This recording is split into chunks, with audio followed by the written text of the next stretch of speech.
आइए जानते हैं कैसे आत्माओं का आह्वान करते हैं अघोरी। अघोरी के इस सीरीज के चौथे भाग में स्वागत है आप सभी का। मैं भूमिका टैरो कार्ड रीडर और ऑकल्ट प्रैक्टिसेस करती हूँ। आपको मैं बता रही हूँ कि अघोरी आत्माओं को कैसे बुलाते हैं, कैसे काबू में करते हैं बिना शरीर की इन ऊर्जाओं को, और कैसे इसका इस्तेमाल किया जाता है आम लोगों पर। तो आइए, बहुत छोटी छोटी बातें हैं लेकिन ये बहुत महत्वपूर्ण है। जब तक सकारात्मक हैं तो बहुत अच्छा, लेकिन यदि इसके किसी भी परिणाम का या इसके किसी भी उद्देश्य का नकारात्मक सोचकर प्रयोग किया जाए तो ये मानव जीवन के लिए खतरनाक भी हो जाता है। सबसे पहली बात, शमशान साधनाओं के दौरान, ये बात हम पिछले एपिसोड में कर चुके हैं, कब और कैसे होती हैं उसके टाइप्स भी मैंने बताए हैं। अभी मैं बता रही हूँ कि आत्माओं का आह्वान कैसे किया जाता है और किन आत्माओं का आह्वान आसानी से होता है, उन आत्माओं का प्रयोग कैसे होता है अघोर साधना में और तंत्र साधनाओं में, ये भी मैं बता रही हूँ। सबसे पहले, जिन लोगों की अकाल मृत्यु होती है, समय से पूर्व मृत्यु हो जाती है, ऐसी आत्माएं जिनकी कई मनोकामनाएं इस जीवन की रह जाती हैं, उन लोगों के जब शव को दहन किया जाता है या उन शवों को विसर्जित किया जाता है किसी भी प्रक्रिया से, उन शवों में बचे हुए पंच तत्वों की जो ऊर्जा होती है उसको मंत्रोच्चार और अलग अलग क्रिया विधियों से शमशान में ही अघोरी आह्वान करते हैं और उस आत्मा को, क्योंकि कुछ समय तक इस शरीर के, मृत शरीर के साथ भी कनेक्ट रहता है ऊर्जाओं का, इन ऊर्जाओं को बुलाया जाता है, इनका आह्वान किया जाता है और जो उनकी अतृप्त इच्छाएं रह गई हैं, जो मनोकामनाएं, जो उनकी विशेष रह गई हैं, उनके बारे में उन्हें बताया जाता है कि आपको ये पूर्ति कर दी जाएगी।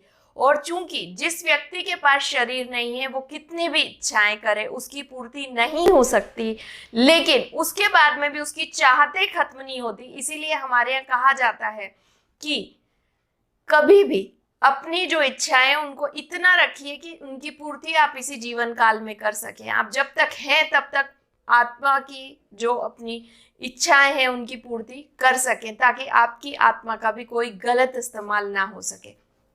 जिस तरह से मैं आपको ये जानकारी दे रही हूँ ताकि इस तरह के कोई और अंधविश्वास या इस तरह की चीजों को ना फैलाया जा सके, इसी बारे में बता रही हूँ। जैसे कि आत्माओं का जब आह्वान किया जाता है तो एक समय के बाद कुछ आत्माएं रिवर्ट आती हैं, कुछ आत्माएं जो हैं वो उस पर रिस्पॉन्ड करती हैं और वो वापस आती हैं, और उन्हीं आत्माओं को किसी तरह की अलग अलग प्रक्रियाओं में बांध लिया जाता है, या तो उनको किसी पशु पक्षी या किसी शरीर में प्रवेश कराकर उनको अपने साथ रखा जाता है। ये तांत्रिक या अघोरी करते हैं। इसके बाद फिर उनसे दूसरे लोगों के लिए काम करवाया जाता है। जैसे कई बार कोई मनुष्य उनके पास पहुंचे कि हमारी ये मनोकामना पूर्ण नहीं हो रही है, तो उसके लिए उन अदृश्य आत्माओं को या जो भी पशु पक्षी के शरीर में उस आत्मा को रखा गया है उससे वो उस काम को अंजाम दिया जाता है। और इस तरह से कार्य सिद्धि करने के लिए ये एक कर्म होता है। दूसरा, अपनी खुद की इच्छाओं की पूर्ण करने के लिए भी आत्माओं का प्रयोग किया जाता है।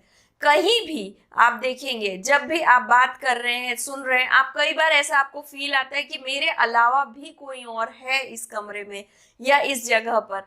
जी हाँ, ऐसा होता है। आत्माएं अदृश्य रूप में कहीं ना कहीं हमारी बातें सुनकर और उससे संबंधित बहुत सारी चीजों पे रिस्पॉन्ड भी करती हैं।